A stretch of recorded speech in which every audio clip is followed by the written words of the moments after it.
ये कहानी एक दयालु राजा की है। एक राजा बड़े धर्मात्मा और दयालु थे, किंतु उनसे भूल से कोई एक पाप हो गया था। जब उनकी मृत्यु हो गई तब उन्हें लेने यमराज के दूत आए। यमदूतों ने राजा को कोई कष्ट नहीं दिया।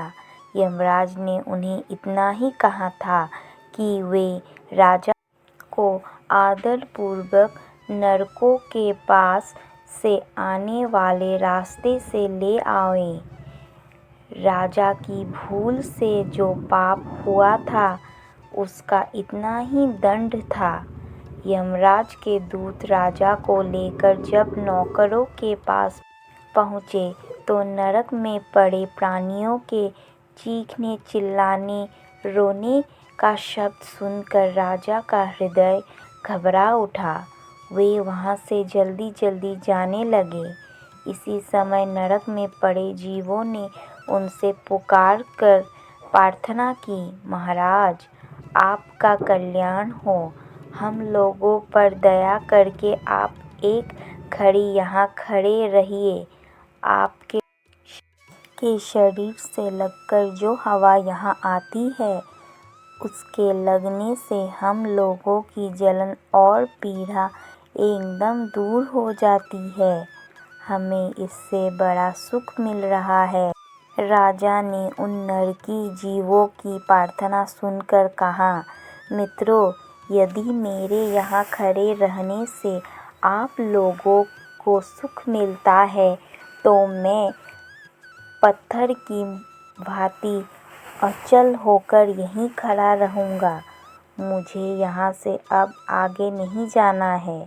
यमदूतों ने राजा से कहा, आप तो धर्मात्मा हैं, आपके खड़े होने का यहाँ स्थान नहीं है।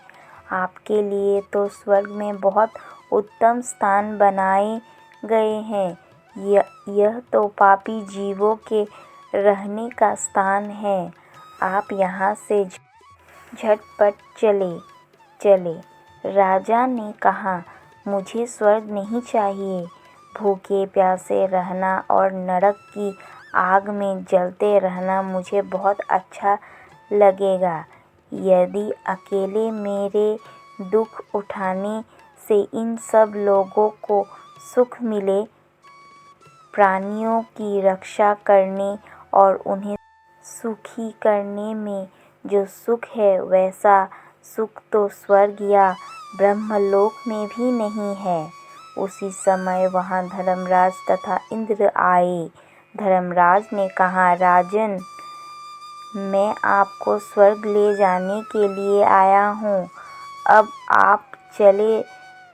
राजा ने कहा, जब तक यह नरक में पड़े जीव इस कष्ट से नहीं छूटेंगे, मैं यहाँ से कहीं नहीं जाऊँगा। धर्मराज बोले, यह सब पापी जीव हैं, इन्होंने कोई पुण्य नहीं किया है, यह नरक से कैसे छूट सकते हैं। राजा ने कहा, मैं अपना सब पुण्य इन लोगों को दान कर रहा हूँ। आप इन लोगों को स्वर्ग ले जाएं, इनके बदले मैं रहूँगा। राजा की बात सुनकर देवराज इंद्र ने कहा, आपके पुण्य को पाकर नरक के प्राणी दुखों से छूट गए हैं।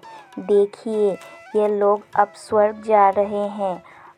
अब आप भी स्वर्ग चलिए। राजा ने कहा, मैंने तो अपना सब पुण्य दान कर दिया। अब आप मुझे स्वर्ग में चलने को क्यों कहते हैं। देवराज हंसकर बोले, दान करने से वस्तु घटती नहीं, बढ़ जाती है। आपने इतने पुण्य का दान किया, यह दान उन सबसे बड़ा पुण्य हो गया। अब आप हमारे साथ पधारे। दुखी प्राणियों पर दया करने से यह नरेश अनंत काल तक स्वर्ग का सुख भोगते रहे। भाइयों, बहनों और मेरे प्रिय भक्तजनों, अगर आपको मेरा यह कहानी पसंद आया हो तो प्लीज़ इसे लाइक करें और कमेंट करके बताएं कि यह कहानी आपको कैसी लगी।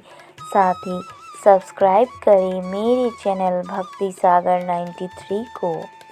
मैं एक नया यूट्यूबर हूँ। मुझे आपकी हेल्प और सपोर्ट की बहुत आवश्यकता है। आपके लाइक्स, आपके कमेंट एंड आपके सब्सक्रिप्शंस मेरे लिए बहुत ही महत्वपूर्ण है। अगर यह कहानी बोलते समय अगर कोई भूल चूक हो जाए तो मुझे माफ़ करें। धन्यवाद।